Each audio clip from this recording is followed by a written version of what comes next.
जी बिस्मिल्लाहिर्रहमानिर्रहीम अस्सलाम वालेकुम नाजरीन, तुसी वेख रहे हो बिशारत अली टीवी और मैं थोड़ा मेज़बान बिशारत अली। नाजरीन माशाल्लाह खूबसूरत मझ दूसरा सूआ सजरी सूई पई है जी। पिछे कट्टी है माशाल्लाह, 5 कल्याण कट्टी दी है जी, बड़ी खूबसूरत ते प्यारी नीली दा प्योर दाना है जी। आप भी उस तरह ही 5 कल्याण है, तुहानूं दिखाने आ। सफ़ैद अखां ने नीली दे माशाल्लाह मोटे मोटे ऐ वेखो बटन लगे हुए ने। हवाना माशाल्लाह बाहर है, पटां चू विरलां सोहनियां ने, बेहतरीन हवाना है। हवाने दी माशाल्लाह लेंथ लंबाई चेक कर लो, पूरी विरल थन दी।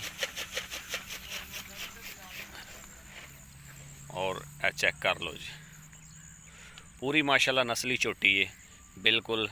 ए कट्टी चेक कर लो माशाल्लाह, बिल्कुल मां वर्गी कट्टी है। दूसरा सूआ सूई है जी। सूई नूं थोड़ी देर हुई है, जेर शेर झोटी दी पै गई है जी, सुट दी है माशाल्लाह। हवाना चेक कर लो, पिछे सून लाया होया है, पटां चू माशाल्लाह बाहर है हवाना माशाल्लाह। एक हड्डी चेक कर सकते हो, पद्धर झोटी है।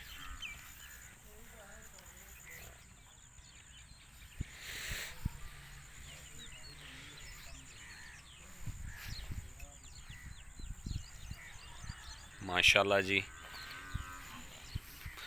लैने देने नसीब जानवर माशाल्लाह।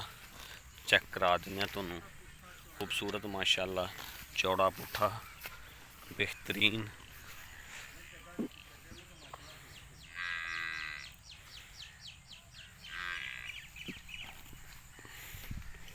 एनू टोर जरा इधर आके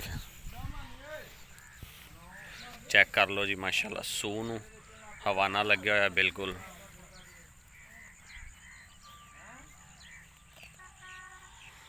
थोड़े सामने माशाल्लाह दूसरा सूबा सूई है, पिछे कट्टी है, थोड़ी देर हो गई पहले सूई नूं। 2,95,000 रुपया यदि डिमांड है जी, 2,95,000 रुपया। जिहदे विचों थोड़ा बहुता प्यार मुहब्बत शामिल है। चेक कर सकते हो हवाना अगे भी माशाल्लाह होना है और पीछे भी होना है। थन थोड़ा जहा मुठों बाहर है जी, बाकी माशाल्लाह जानवर खूबसूरत ते प्यारा है।